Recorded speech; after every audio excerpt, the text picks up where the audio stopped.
where you can still get great deals. We actually think 2013 is going to be one of the best years to invest in investment real estate. Yep, this was going to happen eventually, wasn't it? Interest rates finally went up in June. Went up actually 4%. Doesn't sound like a big spike, but that was actually the largest one-week increase we've seen in 26 years. That was according to Freddie Mac. So interest rates finally did start to creep up. I also pulled this off just right after that. This is just right after that information broke, and this is again from Fannie Mae just saying that it's going to have little to no impact at all on home prices. Prices are continuing to rise. We don't see that having any effect, virtually no impact on home prices whatsoever. I think part of the reason that is because we're going to talk about this. There's a lot of institutional investors in this market today. Most of the larger hedge funds recognize the value in real estate. We believe that sort of started a year and a half ago when Warren Buffett was interviewed on CNBC, and they asked him, is investing in single-family homes a good idea? And he said, I would buy 1 million single-family homes if I could, but I'm not very practical. What he was really citing was he was saying, yes, investing in real estate is a great thing to invest in today, but you got to have the ability to take care of it. And that sort of frames what Lori's going to be talking about with Summit Assets Group and some of the things that they do. But since Warren Buffett made that quote, you saw a lot of institutional money pour into the market. We've seen, I believe the number is $9 billion hedge funds have committed to buying single-family residences in 2013. Warren Buffett didn't just say that buying real estate was a good idea. He went out and he purchased Prudential Real Estate. So he's now very much into the real estate business. July, CNN Money talked about the long national foreclosure nightmare is nearing its end. Foreclosures finally hitting their lowest level since before the housing bust. So total foreclosure filings, including notice of default, scheduled auctions, and bank repossessions dropped to 127,000 in June. That's down 35% over the past 12 months. So we are absolutely seeing a slowdown of foreclosure filings. This was from Realty Track, by the way, who tracks these sorts of real estate statistics.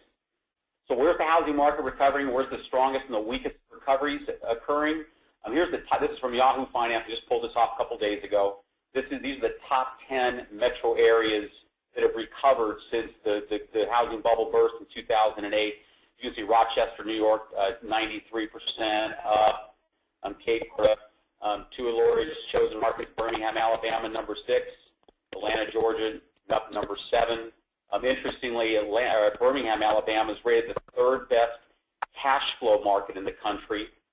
Ironically, Rochester, New York is considered to be the number 1 cash flow market in the United States. And then here's the ones that have recovered the least. Interesting, a number of places in California, which isn't surprising. I'm up in the central part of California, Fresno and Visalia, California. But the spot in Oregon, of course, coming in last is Baltimore. If you bought investment real estate in Baltimore, you probably haven't received much rate of return, if any, in that particular market. And again, as I mentioned, a lot of this has to do with the fact that, institutional investors are buying up real estate in record numbers. They entered this market really a couple of years ago. We do deal with them. I deal with them. I know Lori Graymont deals with them frequently as well. They are aggressive buyers. Interestingly, they almost always buy at or above asking price. And interesting, when you talk to them about that, gee, why do you buy at asking price? We always try to barter a little bit and bring the prices down a little. Well, their take is that we're still buying way under market value. We're still getting great deals. So the idea is to get a lot of inventory. Of course, their strategy is, a strategy that you may consider, which is to buy a piece of investment real estate, have it fixed up, do some rehab work to it, install a renter in there, earn a rate of return on your money, and then watch the market to appreciate. History tells us that the real estate market always cycles. There's downs, there's peaks, and there's valleys. And right now, while we are coming up, we certainly have not gotten near the peak, and which creates an opportunity to buy property at great value, which is what the hedge fund sees. Blackstone is the largest hedge fund in the United States. They're the largest owner of single-family homes in the United States. This was just from last month. Jonathan Gray was interviewed, and they asked, well, are you done buying? He says, not yet. And again, their strategy is, again, something you may consider. Isolate key markets for growth. Looking for 2 things. You're looking for appreciation as well as cash-on-cash return. And, again, put some investment dollars into those properties, bring them into a rent-ready condition, and then rent them out and hold, and just sit back and watch your investment appreciate. The Chinese have sort of joined the party. Now, the Chinese investors have always been in real estate, but traditionally they've been more into hospitality and commercial real estate, not as much into single-family homes. They've recently invested $500 million in Blackstone, which means they're now very heavily invested in investment real estate. We are working with one Chinese group. They're very methodical. They're very thorough in what they do, but they also recognize an opportunity.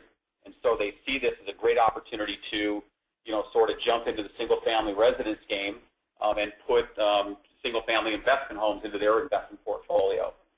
I got this off CNBC. Just if you read what's the fastest way to triple your money, housing. Yeah, it's housing. Housing is an absolute. This is the reason why you see the institutional investor in this business. This is the reason why you, as an individual investor, may consider using part of your 401k or self-directed IRA portfolio to grow your retirement strategy.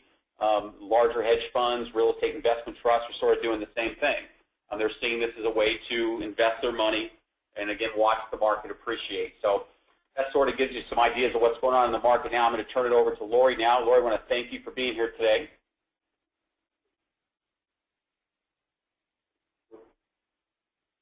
I'm here, Charlie. Just took a moment to get off the mute here.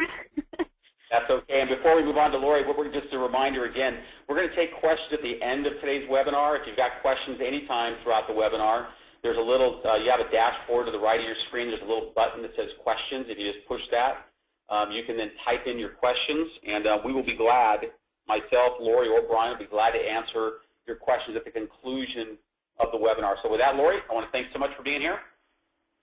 Thanks, Charlie, and thank you for all the educational information on the market. I think it's so important for people to keep up to date on this, and it's changing. It's forever changing, and so I just love your updates and how they, are timely.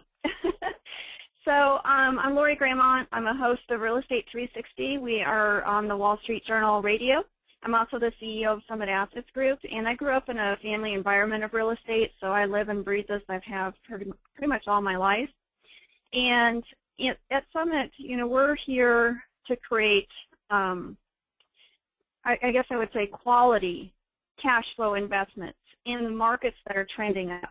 We follow markets, we analyze them. Are they going to have room for appreciation? Are we still buying at a discount? Are they strong for rental? And are the homes quality? That's really what we're looking for, because in the end, when you exit your property, you're looking to exit it to a home buyer, somebody who's going to buy it to move into it. And so even though you can get investments in the $20, $30, $40, $50,000 range, they may not be ones that you're going to exit at a premium to a homeowner. And so you really have to look at what is your ultimate goal of this. We also provide note investments for investors who are looking to earn on real estate but not necessarily own it. And we educate, coach, and connect active investors in strategies that work. So if you're an active investor and you're looking for what's working in the marketplace, give us a call. Since 2009, we've bought and sold over 1,400 homes, and so we do have experience nationwide. So one of the things that we do is we watch the different marketplaces and try to pick markets that are going to work. So some of the things we look at for choosing a market is cities that had hard falls but are in a recovery mode. There's no sense wondering, are they still going down or are they still going up? You can find all that data, and so that's what we follow. We look for a net flow of people moving in. We look for affordable cost of living.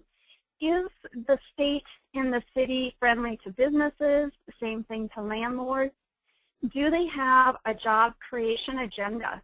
Do they have higher education, quality transportation? And are they investing in the industries for the future? So if you think of Birmingham, a lot of people think of Birmingham as a manufacturing city. But the truth of it is they've really renovated the area. They've done a lot of redevelopment. They took out some poverty-stricken areas, and they've built a vibrant downtown.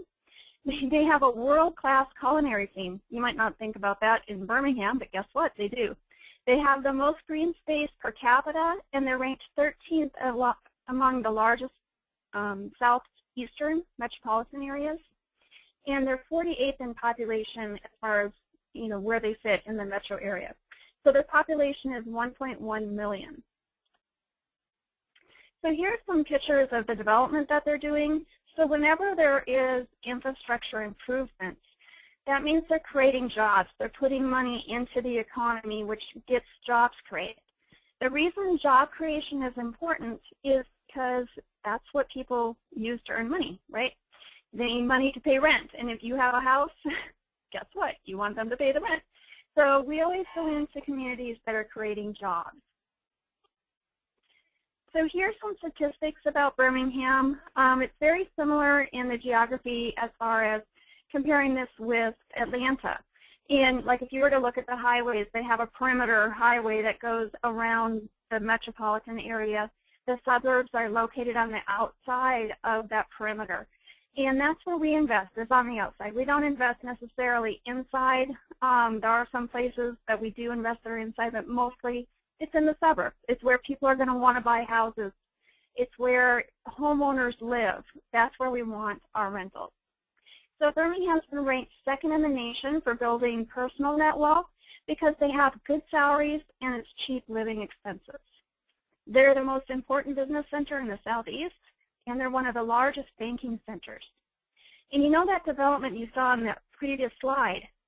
They're investing over $1 billion to renovate the downtown area. So they have transformed themselves from being a manufacturing place to biotechnology and medical research.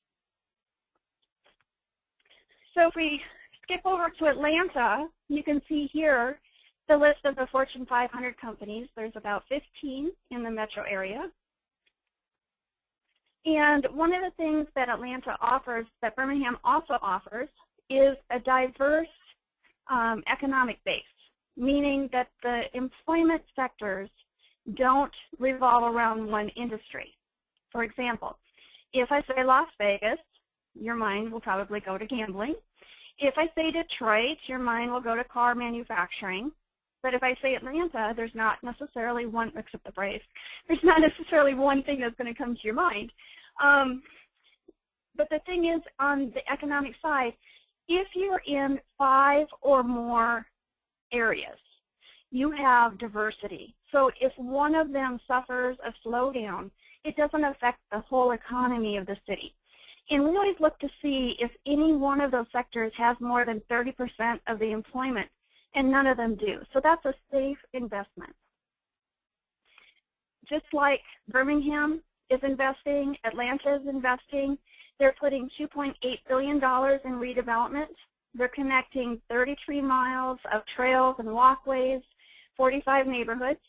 And this is creating 30,000 permanent jobs and 48,000 construction jobs. The cost of living is affordable. You know, average house in Atlanta is about $900 for a 3-bedroom, 2-bath, 1,200 square foot house. That same house in the San Jose market where I live is $2,400, if not more. Forbes ranks them as the 4th most affordable city to live in and the 2nd best city to relocate. And the one I like is the #1 city least costly for businesses. So they're attracting new businesses. When you go into a marketplace, buying a home is really actually the easiest step. The part that needs to be there is the support for the purchase along the way. If you're buying it for the cash flow, you're going to hold it 3 to 5 years. That's the longer period of time. And so you want to work with somebody who has experience. At Summit, we have 7 employees. We have over 65 years of combined real estate experience. In Atlanta and Birmingham, we have over 40 team members on the ground. And last year in Atlanta alone, we rehabbed 45 properties. We bought and sold over 1,400 homes. And our experience, the reason I share all this, is our experience helps reduce your risk, and it actually increases your profits. So I wanted to share with you a couple samples of our properties. This is in the Birmingham area. This house here sells for $92,000. And I know some of you who are in the West Coast and the East Coast probably think that's just a down payment, but no, that's actually the whole price for the house. Fully renovated, it rents for $1,150 a month. So that gives you a cash-on-cash return of about 10.6%, almost 11%. Another one here, this one's actually sold, $93,000. This was obviously before the renovation pictures. It rents for $1,200 with a cash-on-cash return of 10%, 10.4. Here's a picture before we have of a property we have in Atlanta. This one is selling for $68,000, 1,300 square feet, and the projected rent on this is $900. So that's, again, almost 11% cash-on-cash return. And here's a newer home in the Atlanta market selling for $85,000, almost $86,000. The rent is $850, and so that gives you about a 7% cash-on-cash. Now, obviously, if you're going to finance these, you'd get better returns. But a lot of people don't do financing. They use their IRA money, which Brian's going to come in and talk to you about. Sometimes they use their IRA money partnered with somebody, and they come in and they just buy them cash. Because as you know, in the financing market, it's gotten harder and harder to get loans. And to do a loan at such a small loan amount, when you can only have 10, and the first 4 are really easy, a lot of people want to save their loan ability for something at a higher price point. So one of the things that we do is we work with you, and we try to find properties that are going to fit your needs. We ask you questions like, what is your plan? Are you looking for income or equity growth? Are you conservative or aggressive? Are you looking for short-term or long-term? And then we define it because our California friends, you know, long-term is a year. But actually, when we say long-term, we're talking 3 to 5 years. And do you care if it's, you know, in the slum, or do you have a pride of ownership? Single-family, multifamily, syndication, what are you looking for? And then do you want to self-manage, or do you want professional management? Most of our clients come in looking for growth of equity. They're building for retirement. They have a conservative risk tolerance. They're looking for 3 to 5 years. They like the pride of ownership, nice homes.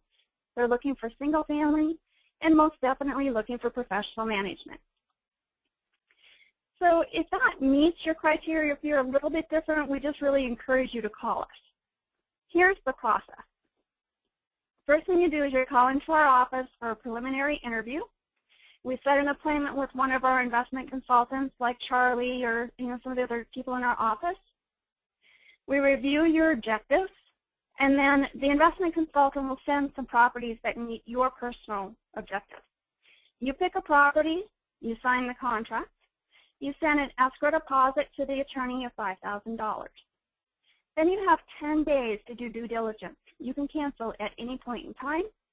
After those 10 days, you would fund the purchase and close. And then you start to receive rent, which is the perfect part. And then you repeat until you've built the portfolio you're looking for. So it's kind of like wash, rinse, repeat. All right, so our goal for you is to provide you with zero headaches. We want you to get the passive cash flow people talk about in owning long-term investments. Now, a lot of people come to me and say, well, isn't the market already saturated? Hasn't it gone up too much? I mean, you saw the statistics that Charlie had for both Birmingham and for Atlanta. But here I want to show you, in the Southeast, building a home is going to cost anywhere from $78 to $105, and that's per square foot. So in Birmingham, if we take 1,700 square feet, your cost to build, or I'm sorry, your cost to purchase is only $54. In Atlanta, our 1,300 square foot house, your cost to purchase is only $62. So you can see that you're still buying in cheaper than it is the cost to rebuild. And we know in statistics, everything returns to the median. You can't keep selling houses cheaper than it is to build them. So prices still are anywhere from 60 to 80% of replacement cost. Rates are at historic lows. And this is the piece that I really think is important to watch. Lenders are getting more relaxed than more stringent. And so when more money is available in the marketplace, it causes prices to continue to go up. So this is a perfect time to get in. Rents are expected to continue to increase. There's a shortage of inventory because foreclosures aren't happening. And we know prices are still affordable. So, Brian, you are up. Tell them how they can use their IRA money to buy these homes. I will do so. Thank you, Lori. Thanks, Charlie. Yep. Get my PowerPoint up here. On one. All right. You guys see my screen okay? Yep. Yep. Yeah, Brian, we can see right. good. All right, thank you. Well, my name is Brian Davis. I work for AccuPlan Benefit Services. We're a self-directed IRA and custodian. I'll give you a little bit of background about myself and AccuPlan. Make sure my slides want to move for me. Sometimes I start these things, they freezes up for a second, so bear with me. A little bit about myself. My parents are rice farmers up in Northern California and do a lot of real estate investing up in that area, north of Sacramento. I myself, I went to college down in UC Santa Barbara here in Southern California, just north of LA, for those of you out of state. And then after I graduated college, I moved down to San Diego and got into doing loans. So during the 2002 through 2007, I was doing loans like a lot of other folks. So I got to ride, quote unquote, the last wave up, and I was working in a builder division here in San Diego, California, where I live, and watched the growth go up really fast. And then at the end of 2007, kind of watched it cool off big time. Moving forward, I'll get through this disclaimer real quick and we'll move forward. AccuPlan, we're a third-party administrator and custodian. We're not financial advisors. All information presented is for educational purposes only. Please contact your accountant, CPAs, attorneys, and before entering into any type of financial situation. So that's a little bit about myself, explaining where I'm from, what I've seen in the real estate market. I've been doing the self-directed IRAs for over 4 years now and opened almost 1,000 accounts at this point. AccuPlan, we have our own trust company which allows us to be an IRA custodian. It's called American Estate and Trust. And we offer IRA services for IRAs and solo 401ks. And we help it so you can take your IRAs and invest in assets like real estate.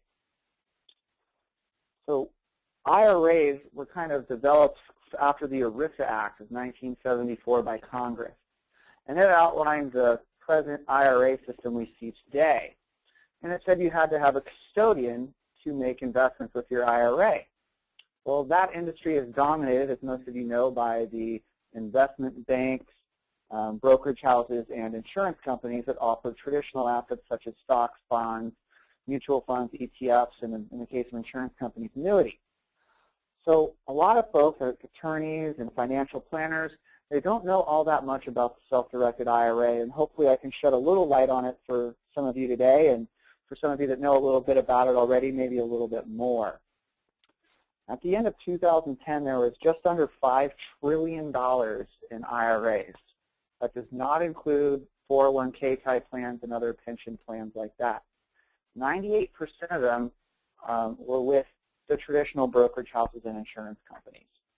Only 2% of people's retirement funds were able to invest in this broad range of investments like real estate and notes. This number is starting to grow.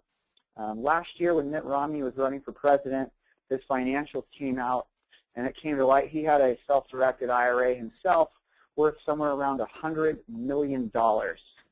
Now, that's pretty extreme, but what I would give to Romnetize my IRA, so to speak. So let's look at what we're seeing here at AccuPlan. As Lori and Charlie are talking about real estate, that's our top asset class that we see here at AccuPlan. I would say notes and loans, which Lori offers as well as another top one, as well as investing in private funds. Those are the top three that I'm seeing. I rarely see the precious metals account, so I'm sure some of you have seen those ads on TV saying, oh, invest in gold with your IRA. That's what we do as well. I really mostly focus on real estate with that being my background. All types of different investment options you can make, as this slide shows here. Trust deeds, you can buy foreign real estate, oil and gas, you can joint venture with others, notes, private placements. The IRS put out a list of what's an acceptable investment, only what's not acceptable. And they really only listed 2 things that your IRA can't invest in. And as this slide shows here, that would be life insurance contracts and what the IRS deems as a collectible, which is like a work of art, rug collection, alcoholic beverage, anything illegal. And there's even some exceptions to some certain coins here. S-Corps. S-Corps don't allow IRAs to be members of them. That's not an IRS rule, that's an S-Corp rule. So you'll hear that as well when doing any type of educational digging in the self-directed IRA. The main thing that we do want to talk about is the things to look out for are what's called a prohibited transaction. A prohibited transaction is when your IRA gets involved with what's called a disqualified person. So let's cut through the jargon. Prohibited transaction, disqualified person. This is people your IRA can't do business with. And this is outlined in Internal Revenue Code 4975. You're free to Google it or ask me questions about it. Essentially, there's no self-dealing in the IRA. Besides yourself, your IRA can't deal with your spouse, parents, grandparents, kids, grandkids, and their spouses. So you want to think about it in a straight line, up and down. That's a no. Side to side can be okay. And any company, essentially, that yourself or one of those persons is the majority owner of. And it gets more specific if you look into the notes, but these are the main highlights here.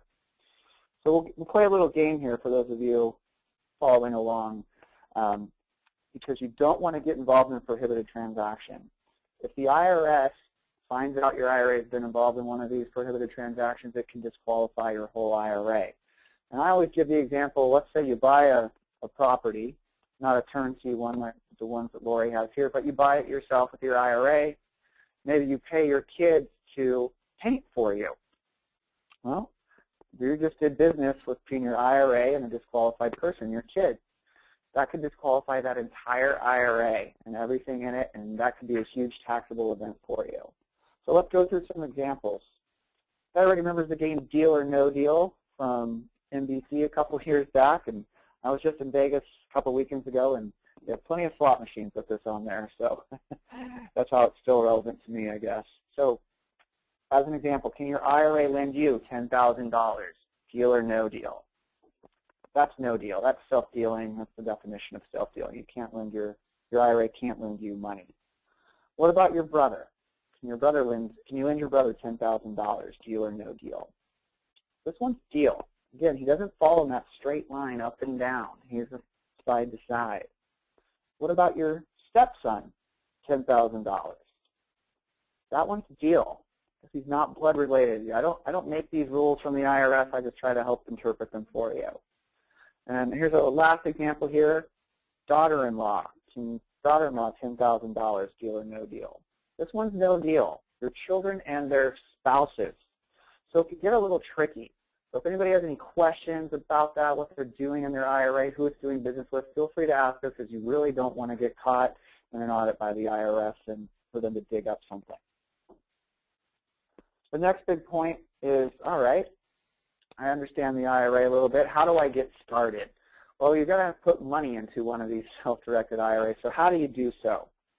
Well, if you have an existing IRA, we do what's called a trustee-to-trustee transfer. So it moves from your existing IRA custodian over to us. And just because we're self-directed, it's really a marketing term. We have the same type of IRAs as every brokerage house with, traditional IRAs, Roth IRAs, SEP IRAs, and simple IRAs. Well, what if you're in a qualified plan like a 401k or 403b or some type of pension plan? You want to do what's called a direct rollover. So you move the funds directly into the name of the IRA. You don't want to take it as a distribution and then move it to the IRA. You want it to go straight to the IRA. The question I get asked here is, well, what about my existing qualified plan? Can I move those funds into an IRA? And the answer to that is maybe. You need to talk to your plan administrator if your plan allows what's called an in-service rollover, meaning that they'll allow you to roll those funds over to an IRA while you're still in service. From what I understand, this would be more along the lines of a qualified plan or a pension plan that would allow this, and probably only if you're 59 and a half or over, but it's something to ask. I do find people are able to do this. I have a client that opened up an account today that he went yesterday and talked to his plan administrator, and he's allowed to move out 50% of his plan assets. So it does happen. The final and third way to move money to an IRA is to make an annual contribution. Most people fall into the category of a traditional or Roth IRA. A traditional IRA works just like most people's 401k plans that people are familiar with. except when you make the contribution, it's a tax deduction, and the funds grow tax deferred. When you take those funds out at retirement age, you're going to get tax on that as earned income. With the Roth IRA, it works a little different. You're not going to get the tax deduction on putting the funds in, but when they keep growing, they grow tax-free. So when you pull those out at retirement age, you're not going to have to pay taxes on that big amount. There's some more intricacies to those types of IRAs. If anybody has questions, please let me know. And then we see for the self-employed individuals, SEP and Simple plans. A SEP IRA works very similarly to a traditional IRA as it's a pre-tax plan, but it's for the self-employed individual. So it counts for self-employed pension. And the self-employed individual can contribute up to 25% of his income into the plan with a cap at $51,000. Now, if they have employees, they have to provide them with the same percentage that they provided themselves off the employee's pay. So it's something to look into. And then there's a simple plan that I rarely see, but it's similar to a 401k plan where a company might have a simple plan and allow their employee to put some money aside and the company can match. The limit on that is $12,000, which is a lot lower than the 401k. And you also see this individual K. An individual K is a subset of 401k plan, and it's for the self-employed individual with no W-2 employees. And it works just like a 401k plan, so if you're self-employed, no employees, you can put money aside as both employee and employer. It doesn't matter if you're set up as a sole proprietor or you've incorporated yourself as an S-Corp, a C-Corp, or an LLC, you're allowed to make these contributions, and you're even allowed to make an extra $5,500 if you're over 50 years old. So if anybody has a question, I want to jump on the individual K in a little bit more, but I'd like to go through an example here. Let's say you want to buy a real estate property with your retirement plan. This one you're going to rent it out. So we have John here who has a SEP IRA. He wants to buy this property for $100,000. He transfers over a little bit more than that. He brings over $125,000 just in case he needs to make repairs or pay the plumber, anything like that. So he has a little buffer in there to make payments, because when you buy a property in your IRA, all the expenses have to come from the IRA. You can't pull those out yourself. But again, that would be doing business with yourself and your IRA, prohibited transactions. So you want to make sure you have enough funds in the IRA to do those types of things. So the first step is he makes an offer to purchase the property in the name of our trust company, American Estate and Trust, FBO, John Wood, SEP IRA.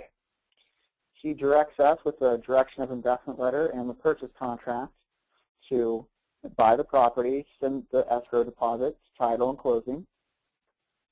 He reads and approves all documents, or what we generally have is we have an authorization form for us to sign all documents on behalf of the IRA that the client signs. And then we wire all the funds to the title company to close, the deeds recorded and sent to us for safekeeping. So this is how the deed is going to read. American Estate and Trust, FBO, John Wood, SEP IRA, and then they have the address of our corporate headquarters here in Las Vegas, Nevada. Again, it's kind of self-explanatory, but just wanted to walk everybody through that process. If anybody has any questions, feel free to write them in the chat box, and hopefully we can get to them at the end. So here's how it goes. John decides to hire a property manager to keep it hands-off and keep it a little simpler. The property management company finds a tenant. Everything's handled by the property manager here. And the condo here is cash flow of $450 a month. And it's tax deferred because it's a SEP IRA, unlike a Roth IRA, as it says here, which would be tax-free. So a couple years later, he finds somebody. The tenant offers to purchase the property for $150. Just like during the purchase, we have to coordinate the closing with the title company. John reads and approves all documents, and all the funds go back into a SEP IRA, tax deferred. So how does that look? $100,000 initial investment. His rental positive cash flow, $10,800, and then a $50,000 gain from sale. So he's able to earn 61% over 24 months, or $60,000 off this $100,000 investment in 2 years. This is happening. The last couple of years, the markets have been showing this. You know, 4 years ago when I showed this slide, I said, oh, this is a nice, easy example to show. But you know what? Times have changed the last few years. The cycle has been going up.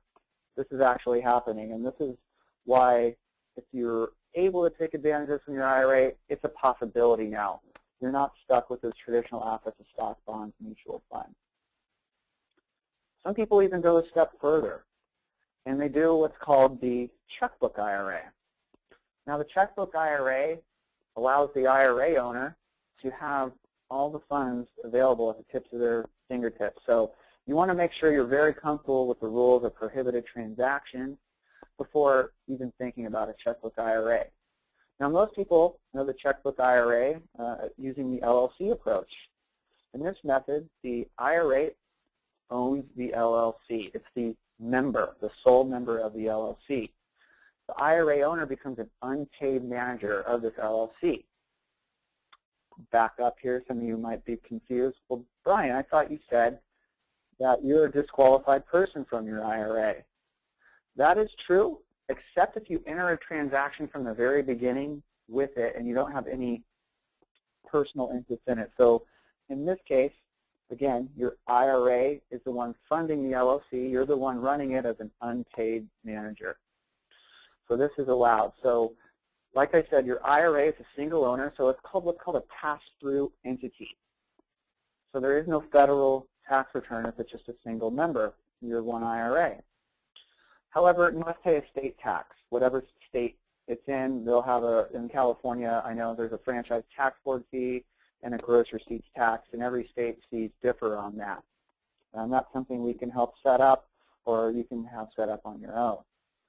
A new, more popular method that's been coming out is what's called a business trust. Very similar model as the LLC, except it's through a trust instrument. So the IRA in this circumstance, in a very similar structure to the LLC, is the beneficiary owner of this trust. It's also the grantor and settlor of this trust. The IRA owner is an unpaid trustee. It's a pass-through entity just like the LLC, but it's not a state instrument. A trust or a federal instrument, so it doesn't have to worry about paying any type of state taxes.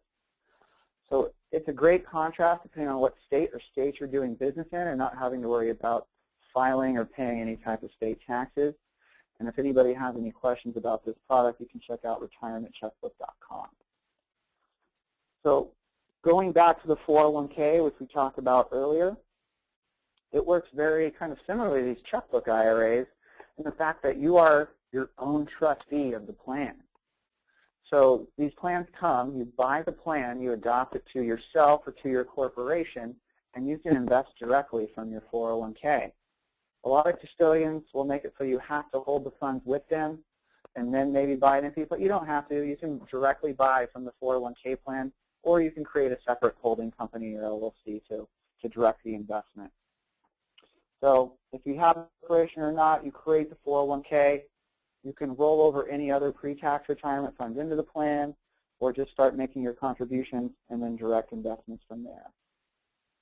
You can loan yourself money as a plan participant in the 401k plan. That's the benefit of it over the IRA. 401ks fall under some different rules than an IRA. So just like a company 401k, if it's a solo 401k, you can, as a plan participant, as the employee, you can take loans out against your own retirement funds, and then you pay back your IRA with interest. So it can be a nice little tool here. The IRA, which most people fall under, is fairly simple. You open up an account. Just like we said, we work on funding it, transfer, rollover, contribution, and then you direct us to invest in what it is you're looking for. We're about a 24 to 48-hour turnaround time, and put in terms of putting an asset in your account, and everybody has 24/7 access to their account online. So again, you're not limited to the stocks, bonds, mutual funds out there. Real estate is a viable option in your retirement funds, and there's a couple different vehicles to do so with. So that's all I have. My name is Brian Davis. You can reach me by email, as it says here, briandavis@accuplan.net, on my site, accuplansandiego.com, and that's my cell phone number right there. So feel free to contact me with any and all questions you might have. So with that, Charlie, Lori, any questions for me? or any questions? I have a couple here, Brian. I just want to say I learned something new every time you do one of those, so thanks very much for all that information. That was really good, very well presented. Thank you. So Brian, there is one topic that I'd like you to, if you could, touch. We often have spouses loan their money together. I said loan. I meant put their money together just of a property. And one of the things you talked about is, working with your spouse is prohibited, but there is a way that they can do that, right? Yes, exactly. And it's similar to the strategy of the checkbook IRAs, where if you set up the transaction from the beginning, you're going to keep it in those percentages. So let's do a quick example. Let's say you want to buy a property, you and your spouse, for $100,000, and you're doing it in your IRAs or personal funds, whatever. Whatever you make the offer in, let's say you do it with your IRAs 50-50 with you and your spouse, those percentages are locked in. So let's say Joe Wood bought it with his spouse Jane Wood. So they'd buy it in the name of American Estate and Trust, FBO Joe Wood, and then in parentheses an undivided interest of 50%, and American Estate and Trust, FBO Jane Wood IRA, an undivided interest of 50% as tenants in common. So the big thing when buying it with yourself or another disqualified person is you have to set it up from the beginning. So yeah, we're getting to the more advanced investor strategy here when we're talking about the checkbook IRA. We're talking about it with investing with one of those disqualified persons. The issue is you can't come in after the fact. So you can't have the purchase contract in one of the names and then assign the other one being 50-50 later. That would be considered a prohibited transaction. But if they came in from the beginning and went forward in those same percentages, so all income and expenses were back out in those same 50-50 percentages in my example, it could be whatever percentages it is, but that's how that works. Did that explain it thoroughly enough? I think so. We do see that people will sometimes partner with each other or even with their personal funds, that they'll do some of their IRA and some of their personal funds, but it has to come into the contract at the percentage at the time of writing the contract. Yeah, exactly. Just you want to keep those percentages the same, and just because you buy a property with your IRA, that's fine to do if you set it up correctly, as Lori and I are talking about. That doesn't give you any avenue to use that property personally. So even though you own the property personally with your IRA, if you use it, you just disqualified your IRA there. So it can be a slippery slope. And a lot of times what people will do is they'll create one of these LLCs or business trusts with each other and then have the entity buy it to keep the percentages a little bit safer, because then everything just goes back into the entity, the trust or the LLC, and then they'll back out of the entity later on during that time. But it's that same concept, but going directly through the IRA. Yeah, thanks for bringing that up. Mm-hmm. I got a couple questions here. I'll ask the easy one first, Brian. This is to you, Laura. I got two for you here. At AccuPlan, what are the fees to manage a self-directed IRA? $275 annual fee, a one-time setup fee of $50. Your first 6 transactions are free. After the 6th transaction, there's a $35 transaction fee. And the other thing is we charge $15 for wires. Okay, Lori, I'm gonna bundle these two questions together because they're sort of similar. What is the price? What is the typical price range for single-family residence purchases in Atlanta/Birmingham, and how can I look at your homes? Okay, so the typical price in Atlanta, and we range between $60,000 and $130,000. Your middle of the road is going to be the $90,000-$95,000, and those are going to rent anywhere from $900 to $1,100, depending on the house that you get, the age, all that kind of thing. The Birmingham homes are usually in about the 100 range. They're a little bit higher, 100, 120,000. They most typically rent for $1,100 to $1,500, and I think, was there more to the question? I'm trying to think, was there more to the question than that? How can somebody look at your homes, your available homes? Okay, so the first thing is call into the office and let's make sure that we pick out some homes that meet your personal profile, your personal investing goals. And once you've decided on a home and you've put up the escrow money, what we can do is we can get you into one of the homes to do your due diligence, whether you want to go or whether you want to hire an inspector to go. A lot of our clients will hire an inspector because they want somebody who's a professional, licensed, to do the walkthrough. I mean, we can all walk through a house and go, ooh, it looks good, but we're not buying on cosmetics. We're buying on the structure. We're buying on the fact that it's cash flow. And so most of my buyers, I'd have to say almost 99% of my buyers buy sight unseen, but that does not mean sight uninspected. They hire a professional inspector to find out what's good about the property, what's wrong with the property, and, you know, just so that they're going in with their eyes wide open. So start out with a phone call to us, and we'll get it set up. Yeah, I was going to say the key thing is to identify your strategy. Where you want to start in this process is simply having a good understanding of what you want to invest, how long you want to be in the investment. You want to take a real good look at what your own personal set of goals are. Based on that, then we could certainly show you some things that we think might be a fit for that. We've got more questions here. Okay, what is the cost for an inspection? Typically, it's anywhere from $250 to $375, depending on who the inspector is and your negotiating skills. I always tell people negotiate. Okay, do you offer information on an overview on the neighborhoods and where you sell? So in other words, do you offer an overview on the type of neighborhood you're buying in? You know, we can do that over the phone. You know, we kind of classify our neighborhoods in A, a B, or C. An A neighborhood is a nice neighborhood, pretty much where we live. You're not going to get the best rent to the purchase price in an A neighborhood, but you're probably going to see more appreciation just because it's a higher valued neighborhood. B is really where we try to focus most of our purchases and then our sales on, because that's where you're going to see appreciation and you're going to see cash flow. And then a C neighborhood is a neighborhood where it's mostly you're going to see a lot more rentals in that neighborhood. It might be a place where you see first-time home buyers, but it's strong rent for lower prices. And so we would classify them that way. Now, if you're looking for demographics of the neighborhood, the best I can tell you is head out to the internet. There's lots of different sites that search that up. Every house that we have, we hold in our inventory. So we purchase it first.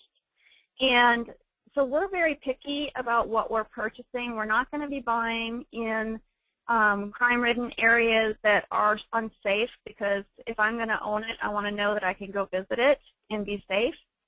And one of the things that people say is, oh, you buy every house, you must keep all the good ones for you. And I laugh, because it's actually the opposite. All the good ones sell quickly. And so any of the ones that you know, people for some reason decide they don't like them, I get to keep them, but I love it because I'm getting the cash flow, and so I don't lose either way. Okay, there's a few people with their hands up. We have too many folks in this phone call to open up the phone line. So if you've got your hand up with a question, type it into the question. Just look below. There's a little button there that says questions. If you click on that, you can type your question into that.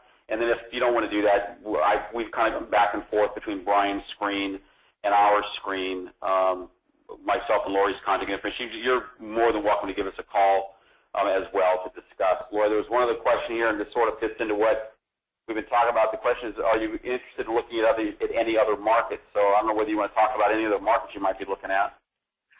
We've already identified another market, but right now we're in Atlanta and Birmingham. We don't feel that, you know, they're bad markets. We think that people ought to invest in these markets still.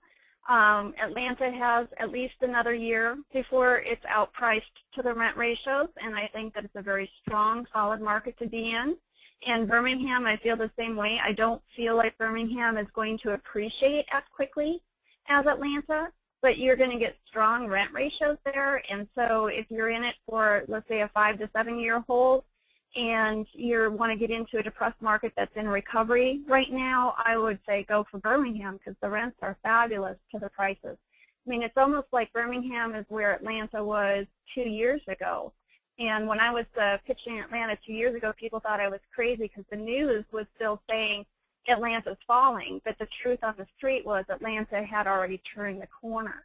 And we're seeing that same thing in Birmingham. A lot of people say, Birmingham, well, aren't they still depressed? No, they're not. I mean, maybe the news is, because the news is always anywhere from 3 to 6 months behind when they're talking real estate trends. But the feet on the ground have proven that the trend has turned and prices are going up. So Birmingham is a key market to get into. And so, you know, yes, we will have more markets we're going to open, but at this point, these are the strong markets we're recommending.